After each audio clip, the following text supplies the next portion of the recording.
जय श्री कृष्णा। राधे राधे। आप सभी को पौष मास के महीने की उत्तरदा एकादशी की हार्दिक शुभकामना। और आज मैं आप लोगों को एकादशी के व्रत के बारे में और कथा आपको मैं सुनाऊंगी, क्योंकि एकादशी के व्रत में हम फलिहार ही लेते हैं और एक ही टाइम हम फल लेते हैं। अर्थात मैं तो निर्जला ही रखती हूँ, शाम को दूध ले या दूध भी नहीं लेती। और थोड़ा सा ये है कि शाम के अगर चावल ले लिया थोड़ा सा, बस इतना ही लेती हूँ। और मैं आपको इसके बारे में आगे की कथा सुनाती हूँ। जय श्री राधे। सभी भक्तों को हार्दिक बधाई हो पुत्रदा एकादशी की, क्योंकि ये संतान देने वाला एकादशी का बहुत ही बड़ा व्रत है। घर में सुख समृद्धि और पुत्र प्राप्ति के लिए हम लोग इसको संतान कामना के लिए विशेषकर हम करते हैं। तो पुत्रदा एकादशी का महात्म है। युधिष्ठिर ने कहा कि हे भगवान, आपने सफला एकादशी का महात्म विदित बताकर बड़ी कृपा की है। अब आप कृपा करके यह बताएं कि पौष शुक्ला एकादशी का क्या नाम है और उसकी क्या विधि है, और इसमें कौन से देवता की पूजा की जाती है। श्री कृष्ण भगवान बोले, हे राजन, इस एकादशी का नाम पुत्रदा एकादशी है। इसमें नारायण भगवान की पूजा की जाती है और चर और अचर संसार में पुत्रदा एकादशी के व्रत के समान कोई व्रत नहीं है। और इसमें कोई व्रत नहीं है, इसके पुण्य से मनुष्य तपस्वी, विद्वान और लक्ष्मीवान होता है। इसकी मैं एक कथा कहता हूँ, सो आप ध्यानपूर्वक सुनो। भद्रावती नामक नगरी में सुकेतुमान नाम का एक राजा राज्य करता था।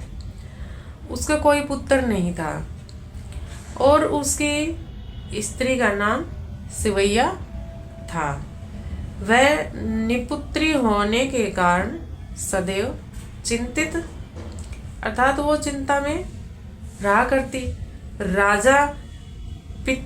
राजा के जो पितर थे वो भी रो रो कर पिंडदान लेते थे और वो सोचा करते कि इसके बाद हमको कौन पिंड देगा। राजा को भाई, बंधु, धर्म, हाथी, घोड़े, धन, राज्य, मंत्री, इन सब में से किसी भी चीज की कोई अभिलाषा नहीं रही, सिर्फ एक पुत्र न होने के कारण। और ना उसको कहीं आने जाने में कोई संतोष होता था, सिर्फ एकमात्र कारण पुत्र ना होना। और वह सदैव यही विचार करता था कि मेरे मरने के बाद मुझे कौन पिंडदान देगा, और बिना पुत्र के पितरों और देवताओं का ऋण मैं कैसे चुकाऊंगा। फिर भी जिस घर में पुत्र ना हो उसमें सदैव ही कहते अंधेरा ही अंधेरा रहता है। इसलिए पुत्र न होना भी एक अलग है अपने कर्मों का। इसलिए मुझे पुत्र की उत्पत्ति के लिए प्रयत्न करना चाहिए। जिस मनुष्य ने पुत्र का मुख देखा है वह धन्य है, उसको इस लोक में यश और परलोक में शांति मिलती है। उनके दोनों लोक सुधर जाते हैं। पूर्व जन्म के कर्म से ही इस जन्म में पुत्र, धन आदि हमें प्राप्त होते हैं। राजा इसी प्रकार रात दिन चिंता में लगा रहता था। एक समय राजा ने अपने शरीर को त्यागने का विचार भी किया, परंतु आत्मघात को महान पाप समझकर उसने ऐसा नहीं किया, क्योंकि आत्महत्या तो बहुत बड़ा पाप है।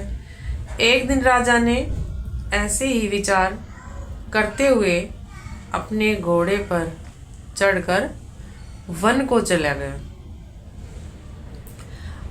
वन को चल दिए और पक्षी व वृक्षों को देखने लगा। उसने देखा कि वन में मृग, व्याघ्र, सुअर, सिंह, बंदर, सर्प सब भ्रमण कर रहे हैं। हाथी अपने बच्चों और हथनियों के बीच में घूम रहा है। इस वन में कहीं तो गीदड़ अपने स्वर में बोल रहे हैं, कहीं उल्लू धावनी कर रहे हैं। वन के दृश्य को देखकर राजा सोच विचार में लग गया। इसी प्रकार उसको 2 पहर बीत गए।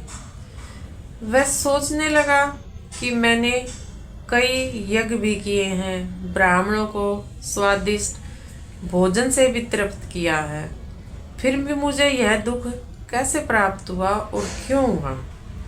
राजा प्यास के मारे अत्यंत दुखी हो गया और पानी की तलाश में इधर उधर फिरने लगा। थोड़ी दूर जाने पर राजा ने एक सरोवर देखा। उस सरोवर में कमल खिल रहे थे और सारस, हंस, मगरमच्छ ये सब विहार कर रहे थे। इस सरोवर के चारों तरफ मुनियों के आश्रम भी बने हुए थे। उस समय राजा की दाहिनी आंख फड़फड़ करने लगी।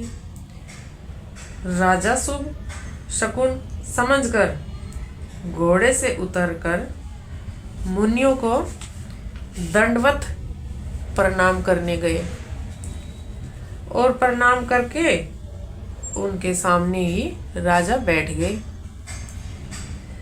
राजा को देखकर मुनियों ने कहा, हे राजन, हम तुमसे अत्यंत प्रसन्न हैं और तुम्हारी क्या इच्छा है सो हमसे बताओ। राजा ने उनसे पूछा, महाराज आप कौन हैं और किस लिए यहाँ आए हैं सो कहिए। मुनि बोले, हे राजा, आज संतान देने वाली पुत्रदा एकादशी है। हम लोग विषव देव हैं और इस सरोवर पर स्नान करने के लिए आए हैं। इस पर राजा कहने लगा कि महाराज, मेरे भी कोई संतान नहीं है और यदि आप मुझ पर प्रसन्न हैं तो मुझे भी संतान प्राप्ति का वर दीजिए। मुझ पर प्रसन्न है तो एक पुत्र प्राप्ति का वरदान दे दीजिए। मुनि बोले कि हे राजन, आज पुत्रदा एकादशी है, आप इसका व्रत करिए और भगवान की कृपा से अवश्य ही आपके पुत्र होगा। मुनि के वचनों के अनुसार राजा ने उस दिन एकादशी का व्रत भी किया और द्वादशी को उसका पारण किया। इसके पश्चात मुनियों को प्रणाम करके राजा अपने महल में वापस आ गया और 9 महीने के पश्चात उसके एक पुत्र हुआ। वह राजा अत्यंत सूरवीर, धनवान, यशस्वी तथा प्रजा का पालन करता हुआ श्री कृष्ण भगवान बोले, हे राजन, पुत्र प्राप्ति के लिए पुत्रदा एकादशी का व्रत करना बहुत ही जरूरी है। जो मनुष्य इस कथा को पढ़ता या सुनता है, इस महात्म को, एकादशी महात्म को, पढ़ता है, पुत्रदा एकादशी व्रत करता है, उसके संतान भगवान जरूर देते हैं।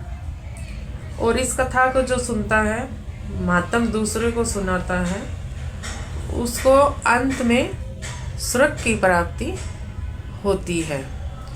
जय श्री राधे। राधे राधे।